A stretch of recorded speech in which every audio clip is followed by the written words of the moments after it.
ಆತ್ಮೀಯ H16 news ಅರ್ಥಾತ್ ಹೇ ಸೀತಾರಾಮ್ಗೆ ಸ್ವಾಗತ. ನಾನು ನಿಮ್ಮವ ಎಂ ಆಯತ ಮಲ್ಲಪ್ಪ ಜೋತವರು. ನಮ್ಮ ಡೊನಾಲ್ಡ್ ಟ್ರಂಪ್ ಅವ್ರ ಹೇಳಿಕೆ, USAID ಮೋದಿಗೆ 182 ಕೋಟಿ ರೂಪಾಯಿಗಳನ್ನು, 182 ಕೋಟಿ ಡಾಲರ್ಗಳನ್ನು ಕೊಟ್ಟಿದ್ದೀನಿ ಅನ್ನೋದು ದೊಡ್ಡ ಸಂಚಲನ ಮೂಡಿಸಿದಂತೆ. ಯಾಕಪ್ಪ ಅಂತಂದರೆ $21 ಮಿಲಿಯನ್ ಅಂತ 182 ಕೋಟಿ ರೂಪಾಯಿ ಕೊಟ್ಟದ್ದು ಅಂತ ಇವರು ಕಾಂಗ್ರೆಸ್ಸಿಗೆ ಆರೋಪ ಮಾಡ್ತಾಯಿದ್ದಾರೆ. ಸ್ವತಃ ಟ್ರಂಪ್ ಅವರು ಹೇಳಿದ್ದಾರೆ. ಅದೇ ರೀತಿ ಇನ್ನೊಂದು ಕಡೆ 2001ರಿಂದ 2024 ಒಟ್ಟಿನಲ್ಲೇ 25,000 ಕೋಟಿ ಅಂದರೆ $2.9 ಶತಕೋಟಿ ಏಡ್ ಸಹಾಯ ಕೊಟ್ಟಿದ. ಅದು ದುಡ್ಡ UPA ಅವಧಿ ಅಂದರೆ ಹಿಂದಿನ ನಮ್ಮ ಮನಮೋಹನ್ ಸಿಂಗ್ರ ಅವಧಿಯಲ್ಲೇ 10,000 ಕೋಟಿ ಅಂದರೆ $1.2 ಶತಕೋಟಿ ನೀಡಲಾಗಿದ್ದರೆ, ಮೋದಿ ಸರ್ಕಾರದ ಆಡಳಿತದಲ್ಲಿ 1.3 ಶತಕೋಟಿ ಅಂದರೆ 11,000 ಕೋಟಿ ಕೊಟ್ಟಿದ್ದಾರೆ. ಮುಂದೆ ಅದೇ ಕಾಲಕ್ಕೆ ನಮ್ಮ ಕೇಜ್ರಿವಾಲ್ USAID ಇದ್ದು 3.16 ಕೋಟಿ ರೂಪಾಯಿಗಳನ್ನು ಕೊಟ್ಟಿದ್ದ. ಮೊದಲ ಕಂತಾಗೆ democratic partisan and civil society, ಹಿಂಗೆ ಅಮೆರಿಕಾದ ರೆಕಾರ್ಡದಲ್ಲಿ ಸಿಕ್ಕವಿಲ್ಲ. ಅಂದ್ರೆ ಇಲ್ಲೆಲ್ಲ ಪಕ್ಷಗಳು ಇದನ್ನೆಲ್ಲ ನೋಡಿದಾಗ ಅವ್ರು ಕೊಟ್ಟರು, ಇವ್ರು ತೊಗೊಂಡ್ರು, ಎಲ್ಲಿ ಬಂತು ದುಡ್ಡ, ಎಲ್ಲಿ ಹೋಯ್ತು, ಇದು ಚರ್ಚಾ ಮತ್ತು ಬೇರೆ ವಿಷಯ. ಇದೆಲ್ಲ ಚಾಪಲ್ ಮಾಡುವಂಥವು ಇವು.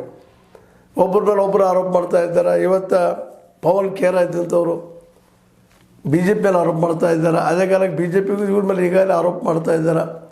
ಇವರು ಏಜೆನ್ಸಿ ಮಾಡ್ತಾರಪ್ಪ, ಸರ್ವಗಳನ್ನು ದುಡ್ಡು ತೊಗೊಂಬಂದು ಇಲ್ಲೆಲ್ಲ ಹಂಚ್ತಾರೆ, ಮಾಡ್ತಾರೆ ಕಾಂಗ್ರೆಸ್ಸಿಗರು.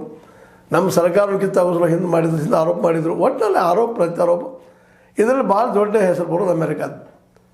ವಿಶೇಷವಾಗಿ ಇದನ್ನೆಲ್ಲ ಗಮನಿಸಿದಾಗ ನಮಗೆ ಹಿಂಗೆ ಅನ್ನಿಸ್ತದಲ್ಲ, ಇಲ್ಲೇ ಈ ಥರ್ಡ್ ವರ್ಲ್ಡ್, ಮೂರನೇ ಜಗತ್ತು ಬಡ ದೇಶಗಳನ್ನು ತಮಗೆ ಹೆಂಗೆ ಬೇಕಂಗೆ ಆಟ ಆಡೋ ಸಲುವಾಗಿ ಇಲ್ಲಿಯ ಅಧಿಕಾರವನ್ನು ಕೆಲವು ತಮಗೆ ಬೇಕಾದ ಜನರಿಗೆ ಹಂಚುವಂಥದ್ದಂತ. ಕೆಲವೊಂದು ಇವತ್ತು ನಾವು ಶ್ರೀಮಂತ ನಾಯಕರು ನೋಡ್ತಾ ಇದ್ದೀವಿ ಇಂಡಿಯಾದಲ್ಲೇ. ಶ್ರೀಮಂತ ನಾಯಕರು ಅಂದರೆ ದುಡ್ಡಿನ ಖರ್ಚು ಮಾಡಿ ಆಯ್ಕೆ ಆಗುವಂಥವ್ರು.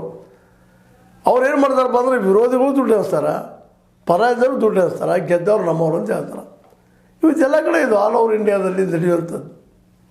ಮುನ್ಸಿಪಾಲ್ಟಿ ಎಲೆಕ್ಷನ್ ಇರ್ಬೋದು, ನಗರಸಭೆ ಎಲೆಕ್ಷನ್ ಇರ್ಬೋದು, ಕಾರ್ಪೊರೇಷನ್ ಎಲೆಕ್ಷನ್ ಇರ್ಬೋದು, ಪಂಚಾಯತಿ ಎಲೆಕ್ಷನ್ ಇರ್ಬೋದು, ಅದೇ ಕಾಲಕ್ಕೆ ನಮ್ಮ ಶಾಸಕರ ಎಲೆಕ್ಷನ್ ಇರ್ಬೋದು, MP ಗಳ ಎಲೆಕ್ಷನ್ ಇರ್ಬೋದು, ಎಲ್ಲ ಕಡೆ ಇದು ಹಂಚುವಂಥದ್ದು. ಯಾಕಂದರೆ ಇವತ್ತು ದುಡ್ಡು ಹಂಚೋದು ಉದ್ಯೋಗ ಆದಂಗೆ ಆಗಿದೆ ಈ ಒಂದು ಎಲೆಕ್ಷನ್ದಲ್ಲಿ. ಹೀಗಾಗಿ ಅಮೇರಿಕಾ ಅಂತ ದೇಶ, ಮುಂದುವರೆದ ದೇಶಗಳು ಏನು ಮಾಡ್ತಾವಪ್ಪ ಅಂತಂದ್ರೆ ಎಲೆಕ್ಷನ್ ಸಮಯದಲ್ಲಿ ಯಾರಿಗೆ ಹೆಲ್ಪ್ ಮಾಡ್ತಾವೆ ಆ ಸರ್ಕಾರ ಬಂತಂದ್ರೆ ಅವ್ರಿಗೆ ಅನುಕೂಲ ಆಗುವಂಥ ರೂಲ್ಸ್ ಆ್ಯಂಡ್ ರೆಗ್ಯುಲೇಷನ್ ಮಾಡಿಕೊಂಡು ಇಂಪೋರ್ಟ್ ಹೆಚ್ಚು ಮಾಡ್ಕೊಳ್ಳೋಂಥದ್ದು, ಅಂದರೆ ಎಕ್ಸ್ಪೋರ್ಟ್ ತಮ್ಮ ವಸ್ತು ತಯಾರಿ ಕಳಿಸುವಂಥದ್ದು.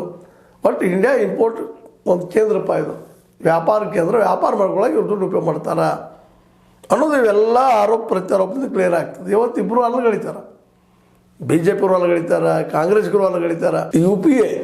UPA ಸರ್ಕಾರ 2013ರಲ್ಲಿ ಆ ಸಂದರ್ಭದಲ್ಲಿ ಅಣ್ಣಾ ಹಜಾರೆ ಅವ್ರಿಗೂ ಸಹಿತ ದುಡ್ಡು ಬಂದಿತ್ತು ಅಂತ ಆರೋಪಗಳಿದ್ದು. ಆ ಸಂದರ್ಭದಲ್ಲೇ BJPಗೆ ದುಡ್ಡು ಬಂದಿದ್ದ ಆರೋಪಗಳಿದ್ದು, UPA ಸರ್ಕಾರಕ್ಕೂ ಆರೋಪಗಳಿದ್ದು. ಅಂದರೆ 3-4 ಪಕ್ಷ ಯಾವ ಗೆಲ್ಲುವ ಪಕ್ಷ ಇದ್ದಾವಲ್ಲ ಹೆಚ್ಚು ಕಡಿಮೆ ಒಳ್ಳೆಯ ಹೆಸರು ಎಲ್ಲರಿಗೂ ದುಡ್ಡು ಸಹಾಯ ಮಾಡುವಂಥ ಕೆಲಸವನ್ನು ಯುನೈಟೆಡ್ ಅಮೇರಿಕಾ ಅಥವಾ USA ಮಾಡ್ತಾ ಇದೆ ಅನ್ನೋದು ಇದನ್ನು ಸ್ಪಷ್ಟ ಆಗ್ತದಂತ.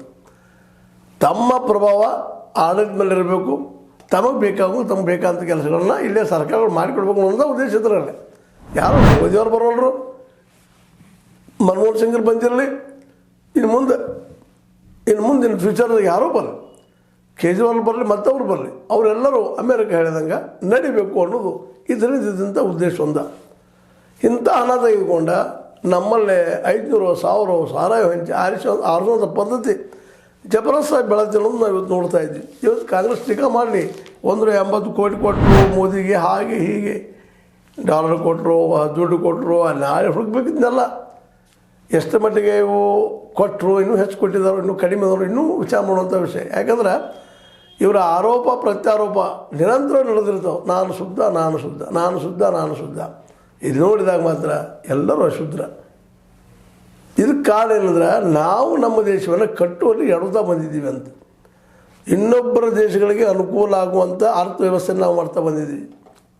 ಇಲ್ಲಿ ಬುದ್ಧಿವಂತ ವರ್ಗ ಈ ದೇಶದಲ್ಲಿ ಎಷ್ಟಪ್ಪ ಅಂದ್ರೆ 10%, 15% ಆದ್ರೆ ಭಾಳ ಆಯಿತು. ಆ ಜನ ತಮಗೆ ಬೇಕಂತ ವ್ಯವಸ್ಥೆಯನ್ನು ಮಾಡ್ಕೊತ ಬಂದರು.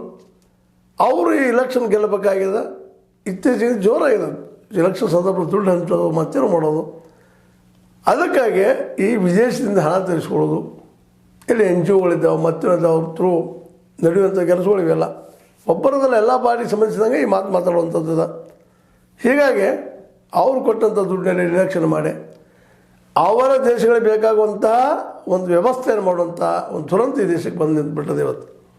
ಯಾಕಂದರೆ ಬಡ ದೇಶ, ಉದ್ಯೋಗ ಸೃಷ್ಟಿ ಮಾಡೋಕ್ಕಾಗಿಲ್ಲ, ಮ್ಯಾನುಫ್ಯಾಕ್ಚರಿಂಗ್ ಸೆಕ್ಟ್ರ್ ಬೆಳೀಲಿಲ್ಲ, ತಯಾರಿಕಾ ಕೇಂದ್ರ ಬೆಳೆದಿಲ್ಲ, ಅಗ್ರಿಕಲ್ಚರ್ಗೆ ಮಾರ್ಕೆಟೇ ಕೊಟ್ಟಿಲ್ಲ.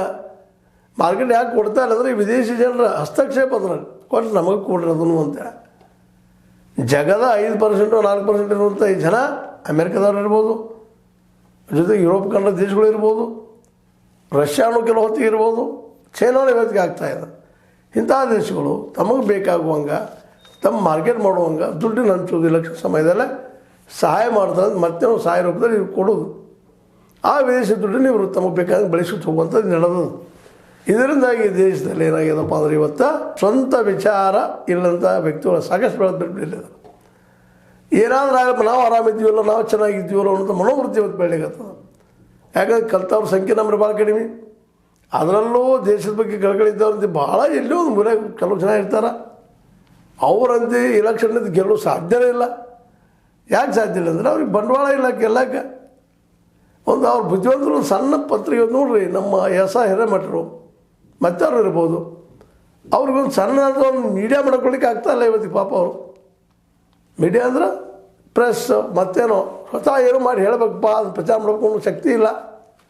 ಪಾಪ ಹೇಳ್ತಾರೆ ತಮಗೇನು ಅನ್ಯಾಯ ಆಗ್ಯದ, ಎಂತ ಆಗ್ಯದ. ಅಣ್ಣಾಚಾರ್ಯರಿಗೂ ಆ ಸಂದರ್ಭದಲ್ಲಿ ಹಂಗೆ ಇತ್ತು. ಆದರೂ ವಿದೇಶದಿಂದ ದುಡ್ಡು ಬರ್ತದಂತ ಅವತ್ತು ಕಾಂಗ್ರೆಸ್ ಆರೋಪ ಮಾಡ್ತಾಯಿತ್ತು. ಕೇಜ್ರಿವಾಲ್ಗೂ ವಿದೇಶ ದುಡ್ಡು ಬಂದಂಥ ಆರೋಪಗಳಿದ್ದಾವೆ. ಅವರು NGO ಮಾಡ್ಕೊಂಡು ಏನೋ ಮಾಡಿದರು. ಯಾಕೆಂದರೆ ಒಂದು ಪಕ್ಷ ಕಟ್ಟುವ ಸುಲಭಲ್ಲಿಲ್ಲ, ಒಂದು ಮನೆ ಕಟ್ಸೋಕ್ಕಾಗ್ತಾಯಿಲ್ಲ ನಮಗೆ. ಇಡೀ ಜೀವನ ಪರ್ಯಂತ ದುಡಿದ್ರೆ ಅಂಥ ಪ್ರಸಂಗದಲ್ಲಿ ಒಂದು ಪಕ್ಷ ಕಟ್ಟೆ ಪಕ್ಷಕ್ಕೆ ದುಡ್ಡು ಹಾಕ್ಕೊಂಡು ಮಾಡಿ ಎಲ್ಲಿ ಮಾಡೋಕ್ಕೆ ಸಾಧ್ಯ. ಅಂಥ ನಾವು ಒಂದು ಕನ್ನಡ ಪಕ್ಷ ಕಟ್ಟಿದ್ರು ನಮ್ಮ ವಿಜಯ ಸಂಕೇಶ್ ಅವರು, ಅಥವಾ ನಮ್ಮ ಪ್ರಗತಿ ರಂಗ ಕಟ್ಟಲಿಕ್ಕೆ ನೋಡಿದರು ನಮ್ಮ ಲಂಕೇಶ್ ಅವರು. ಪತ್ರಿಕೆಯನ್ನು ವಾರ ಪತ್ರಿಕೆ ನಡೆಸಿದ್ರು ಅವರು, ವಿದೌಟ್ ಅಡ್ವರ್ಟೈಸ್ಮೆಂಟ್. ಸಣ್ಣದಲ್ಲ ಸಾಧ್ಯ ಅದು. ಅವ್ರಿಗೊಂದು ಪಕ್ಷ ಕಟ್ಟೆ ಪಕ್ಷ ದೊಡ್ಡ ಮಾಡ್ಕೊಳಕ್ಕಾಗಲಿಲ್ಲ, ಅದು ನಡೆಸಲಿಕ್ಕಾಗಲಿಲ್ಲ. ಕೊನೆಗೆ ಅದು ಬಿಟ್ಟುಬಿಟ್ಟು ಪ್ರಗತಿ ರಂಗದ್ದು. ವಿಜಯ ಸಂಕೇಶ್ ಅವರು ಒಂದು ಸ್ವಲ್ಪ ಅನುಕೂಲ ಇತ್ತು, ಅವ್ರಿಗೂ ಮಾಡಲಿಕ್ಕಾಗಲಿಲ್ಲ ಪಕ್ಷ ಇಟ್ಲಿಕ್ಕೆ.